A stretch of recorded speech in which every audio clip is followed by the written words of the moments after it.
Salut à tous et bienvenue dans le 18h de Télé Nantes. Alors vous le savez, dans cette émission, on vous parle de tout. On vous parle de trucs sérieux, de trucs pas sérieux. On vous a parlé de Longuemare et des vendanges. Eh bien ce soir, on va être un peu sérieux car le sujet le mérite. On va vous parler de cambriolage parce qu'ils sont en recrudescence et aussi parce qu'il existe des solutions pour s'en prémunir. Et c'est ce dont nous allons parler avec nos invités. Monsieur Bertrand de la Sécurité publique de Loire-Atlantique et aussi Monsieur Martin de la Fédération des syndicats d'agents généraux des Pays de la Loire. C'est un peu compliqué, j'ai mon anti-sèche, que nous nommerons ce soir Monsieur Assurance.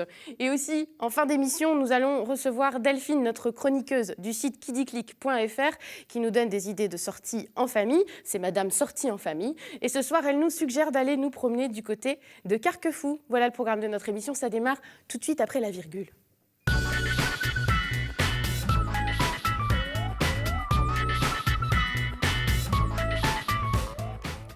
Les cambriolages augmentent. En tout cas, c'est une impression qu'on a, qui est un peu fondée sur la presse, que l'on peut lire et qui recense ces cambriolages. Et aussi une impression qu'on a au cours de nos discussions, puisque dans nos entourages, certaines personnes sont touchées. Vous-même, vous avez peut-être été touché récemment par les cambriolages, victimes de ces cambriolages. Et on va voir ce soir ce qu'il en est concrètement dans l'agglomération nantaise, dans notre département, et quelles sont les solutions pour éviter ces vols dans nos maisons avec nos deux invités. Jean-Christophe Bertrand, bonsoir. Bonsoir. Merci d'être là. Vous êtes le directeur départemental de la sécurité publique, Monsieur Police 44. Tout à fait. À vos côtés, Jean-Philippe Martin, bonsoir. Bonsoir. Vous êtes le représentant de la Fédération des associations d'agents généraux en Pays de la Loire et assureur vous-même, évidemment. C'est un peu important d'avoir ces deux aspects aussi de la question ce soir. Première question, peut-être un peu un état des lieux, un peu info ou intox. Est-ce qu'on a véritablement une augmentation des cambriolages? Est-ce que c'est un sentiment ou ce sont des faits, Monsieur Bertrand? Alors, c'est une réalité, hein. Il faut pas se cacher cette réalité. On a une augmentation des cambriolages depuis le début de l'année. Alors, cette augmentation a été assez forte sur les 6 premiers mois de l'année. La tendance est en train de s'inverser depuis le début de l'été, c'est-à-dire qu'on a une courbe de cambriolage 2015 qui passe en dessous de celle de 2014. Cela étant, la globalisation depuis le début de l'année fait qu'on est en hausse pour les faits constatés. Alors là, le chiffre qu'on voit à l'antenne, je rebondis dessus, parce que c'est une baisse constatée entre août 2014 et août 2015. Voilà, pour la circonscription de Nantes, qui comprend Saint-Herblain, enfin la ville de Nantes bien sûr, Saint-Herblain, Rezé, Orvaux et Saint-Sébastien-sur-Loire. Là, on a une baisse, contrairement à ce qu'on disait. Voilà. Ce que je disais, depuis... On a fortement augmenté sur les premiers mois de 2015 et la tendance s'est inversée depuis juin. Et donc cet été, on avait moins de cambriolages. Par contre, au cumul, depuis le 1er janvier de cette année... sur l'année, on a plus 17,5%. On est à plus 17 sur les résidences principales et secondaires. Et on a une hausse un peu moins importante sur les locaux industriels et commerciaux. On est à plus 7,41%, voilà. Et en revanche, une hausse assez impressionnante si l'on compare les chiffres de août 2014 et 2000. Sur le cumul. Alors, on est sur des chiffres qui sont quand même beaucoup plus petits, donc il faut aussi se méfier des pourcentages, puisque sur des petits chiffres, on a des en volume, c'est moindre. En pourcentage, ça paraît important. Il n'empêche que la tendance est effectivement à la hausse sur l'année 2015. Alors c'est un constat qu'on fait aussi évidemment du côté des assureurs. Là, sur les chiffres, vous allez être d'accord. Et vous me disiez même que la Loire-Atlantique est un département particulièrement touché, où on voit rouge en matière de cambriolage. Oui, c'est vrai. Alors, ça ne va pas être des statistiques aussi récentes, puisque nous, c'est plus avec un recul de 12-18 mois. Mais le constat, c'est que... C'est la durée du traitement du dossier vers l'assurance. Tout à fait. C'est que dans l'Ouest est généralement privilégié en matière de délinquance, et notamment sur le vol, par rapport au sud-est de la France notamment.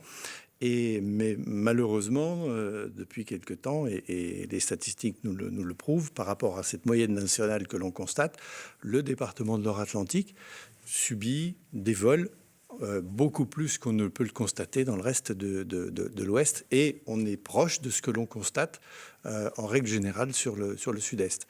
Alors peut-être qu'effectivement, on va retrouver des niveaux qu'on avait l'habitude de connaître si les informations se confirment, et ce qui serait une bonne chose pour tout le monde. Mais c'est un constat.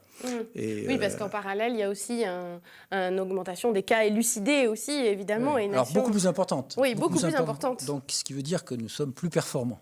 Voilà. Et puis, alors on le disait, c'est quand même une tendance. Là, on parle de chiffres récents, 2014-2015. Vous avez des chiffres plutôt sur 2013, mais c'est quand même une tendance de fond ou pas? Ou c'est vraiment quelque chose de Oui, conjoncturel? on a une augmentation, si on raisonne cette fois-ci non plus sur un court terme, mais sur un moyen terme.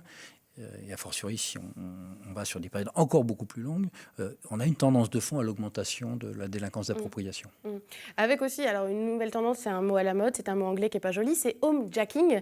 Ça veut dire qu'on s'introduit chez les gens la nuit, et ça, c'est quelque chose de particulièrement marquant à Nantes. Alors moi, je suis surpris. J'ai quand même beaucoup bourlingué à travers la France, et c'est vraiment Nantes, la région où je constate que ce phénomène est le plus développé.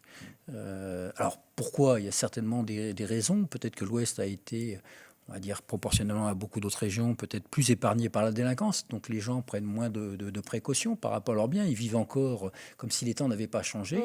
Et donc c'est beaucoup plus facile pour les délinquants aujourd'hui de s'introduire dans les domiciles, parce que malheureusement, il y a des précautions de base qui ne sont pas prises par nos concitoyens et qui leur facilitent la tâche. Alors que dans d'autres régions, on a franchi le pas, et notamment sur les périodes nocturnes, les gens prennent des précautions qui évitent ce type. Si on fait un peu un profil type du cambriolage en Loire-Atlantique, est-ce qu'il a plus lieu en ville ou en campagne? Est-ce qu'il y a plus lieu la journée, la nuit, la semaine, le week-end? C'est quoi un peu On parle des chiffres de la police nationale, hein, puisque c'est les services que je dirige, mais la tendance est exactement la même dans les zones de gendarmerie. Donc aujourd'hui, on ne peut pas établir de dichotomie entre la ville et le monde périphérique à la ville, voire le monde rural. La tendance, elle est à la hausse dans tous les secteurs de Loire-Atlantique. Donc déjà, c'est le premier point. Donc il n'y a pas de particularité du monde urbain par rapport au monde rural sur cette thématique des cambriolages. Après, il faut regarder à l'intérieur des cambriolages. Si on est sur des résidences principales et des résidences secondaires, on a des cambriolages qui sont perpétrés sur des périodes diurnes, notamment la fin de matinée, quand les gens vont faire les courses, la période de milieu d'après-midi, quand ils s'absentent pour aller chercher les enfants à l'école, les emmener au sport, et ainsi de suite. Et puis, on a ce phénomène qui est assez prégnant de homejacking en milieu de nuit. Si on parle maintenant des locaux industriels et commerciaux, par définition, là, c'est beaucoup plus ciblé, puisque c'est ciblé sur les périodes nocturnes, puisque c'est des locaux qui sont souvent vides de tout occupant à ce moment-là, et puis sur les périodes de week-end, et notamment de dimanche, puisque souvent les samedis, les surfaces commerciales et industrielles sont ouvertes. Donc c'est vraiment l'absence de personnel à l'intérieur de ces structures qui détermine le moment de commission de l'infraction. Oui, évidemment, de l'intervention de ces cambrioleurs. Des cambrioleurs qui sont des professionnels, ou alors est-ce que vous faites face aussi à un nouveau profil de cambrioleurs, peut-être? On rencontre de tout. On a des gangs tout à fait spécialisés, avec notamment des gangs composés de personnes qui viennent des anciens pays du bloc de l'Est, et qui sont très structurés, avec des réseaux à la fois de voleurs, ensuite des gens qui transportent et puis qui coulent.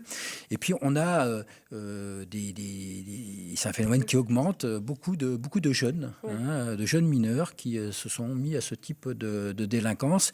Et là, on est plus dans la délinquance, je dirais, d'opportunité, c'est-à-dire que Par là. Dans le cadre de surveillance qu'on a pu faire sur certains groupes, on s'est aperçu qu'on les avait en milieu d'après-midi, ils jouent au football, et tout d'un coup, il y en a deux qui s'en vont du groupe.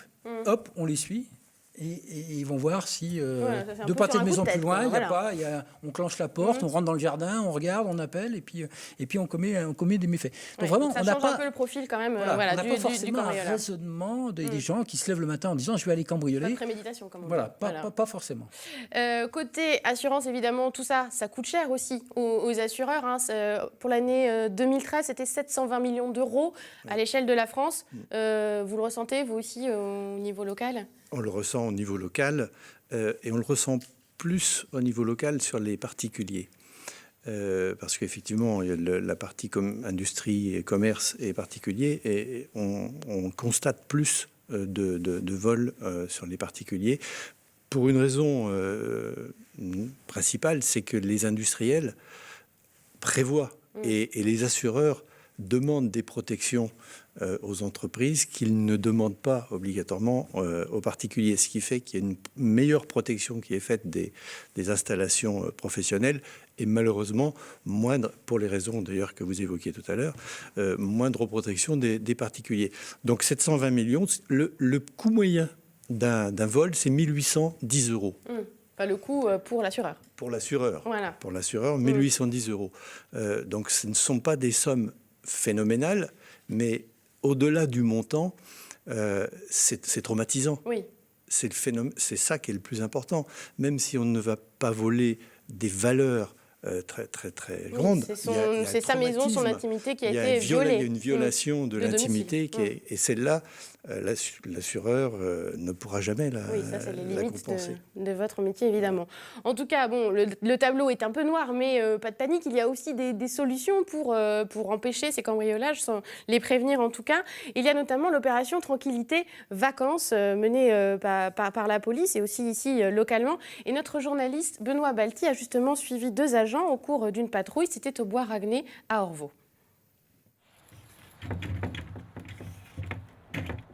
Bon. Vous voyez donc ce volet-là ne me paraît pas très solide. Des volets peu solides, c'est une porte d'entrée idéale pour les cambrioleurs. Ces 2 brigadiers réservistes le savent bien.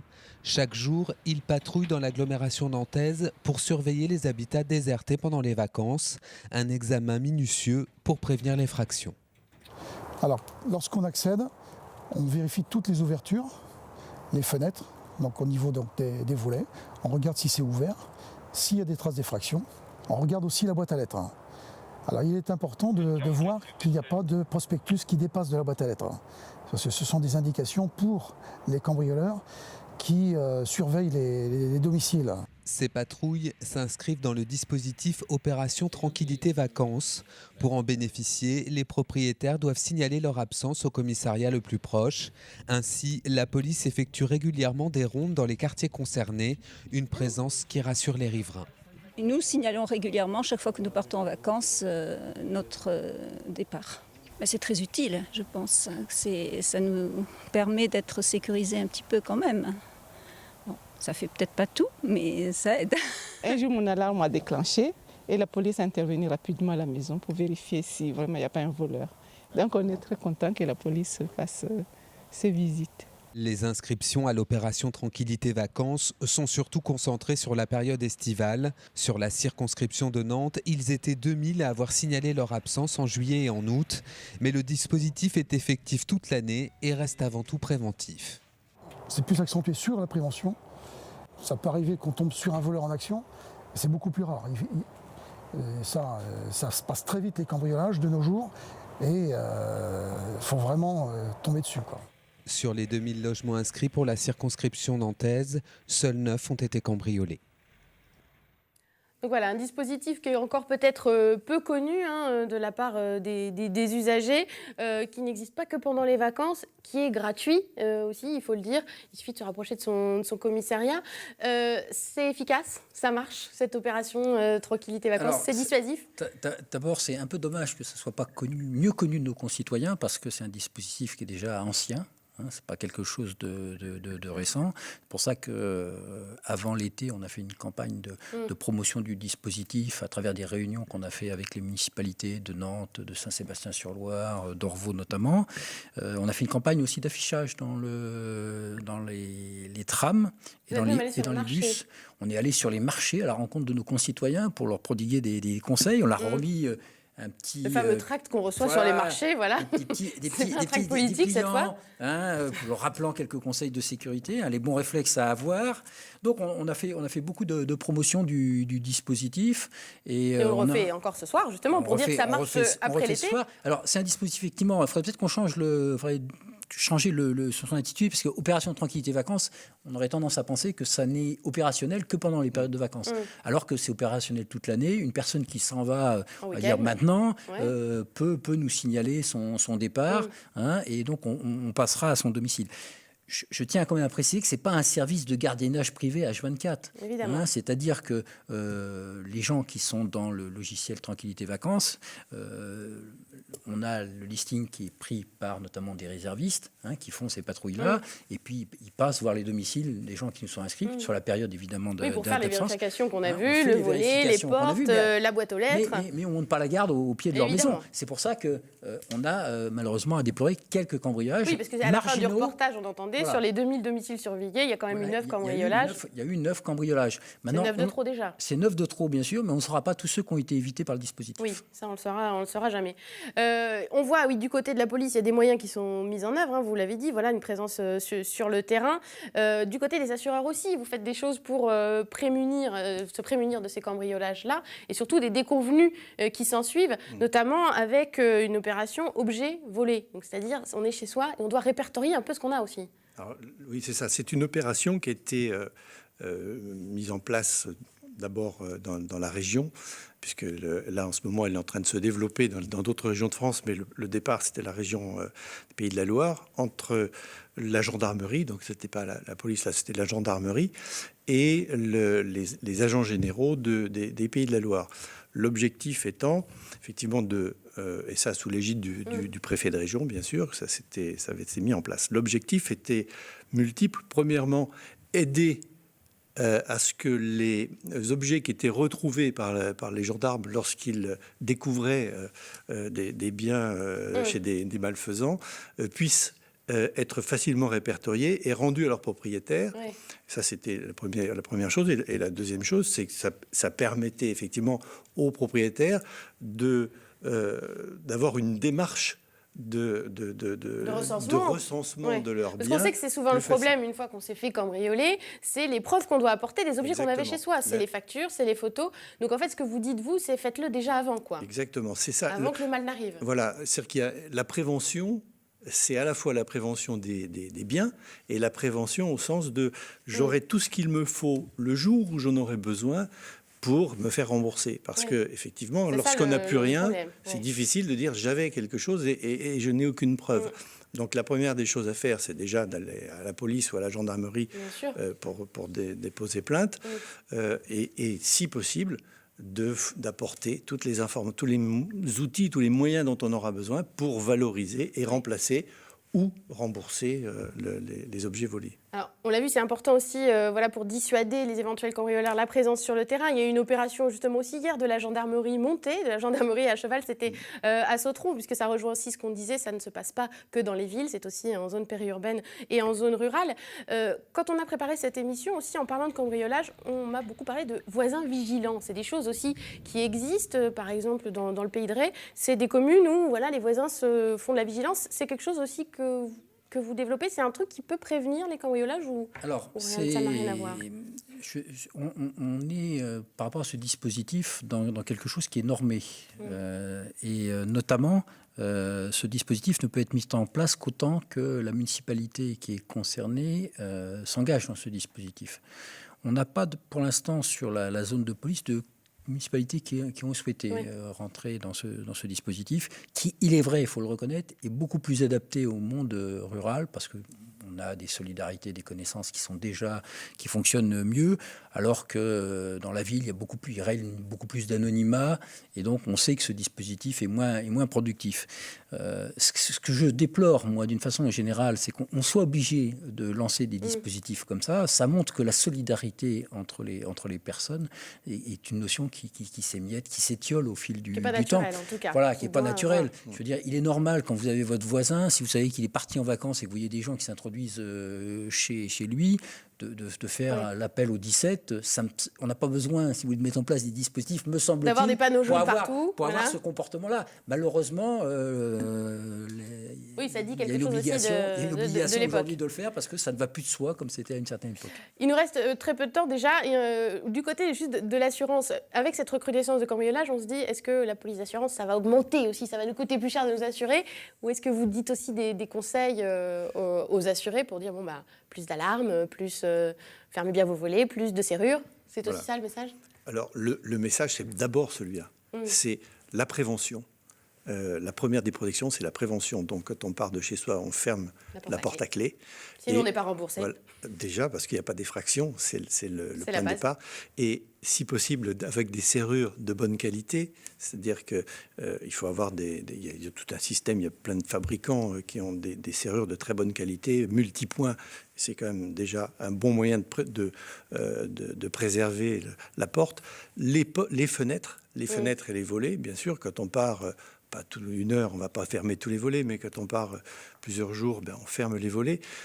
Il faut, dans un premier temps, éviter que quelqu'un puisse facilement entrer. Déjà, on va freiner un petit peu ça. Donc ça, c'est la première des choses. Les alarmes, bien sûr. Donc c'est un coût, certes. Les assureurs développent de plus en plus des partenariats avec des sociétés. Ça nous permet d'avoir des alarmes valables. Et ce, d'autant plus quand on a des objets un peu précieux chez soi, évidemment, qui est voilà. au-delà du mobilier ordinaire. Voilà. Et là, l'assureur va tenir compte de ça. Les messages que vous voulez donner aussi ce soir à ceux qui nous regardent, de l'anticipation, de la prévention, de la prudence en ce qui concerne, et de la vigilance en ce qui concerne les cambriolages. Merci beaucoup, messieurs, d'avoir été sur notre plateau.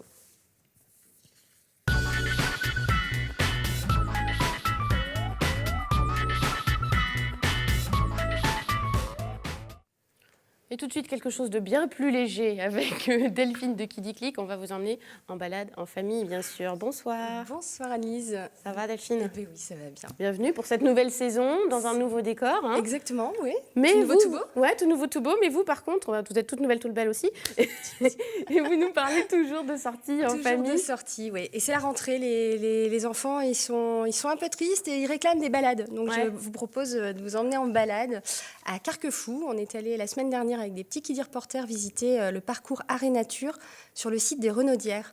Alors, les Renaudières, c'est un ancien domaine seigneurial qui est un haut lieu à Carquefou puisque ça héberge le musée de l'Erdre, l'école de musique et aussi des lieux d'exposition.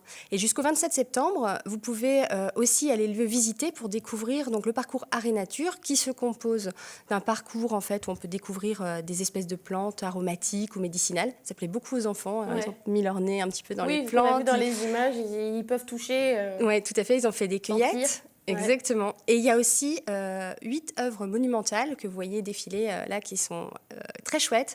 Et alors, on partait pas gagnant parce qu'on est parti avec des tout petits quand même, 5 ans, 4 ans, 2 ans. On s'est dit, est-ce que ça va les intéresser? Et en fait, ils vont capter. Et ça a super bien pris. Ils couraient d'installation en installation. Ça les a vraiment intéressés. Et on se dit là que les enfants, ils ont une perception des œuvres d'art. C'est un éveil artistique immédiate. en fait. Quoi.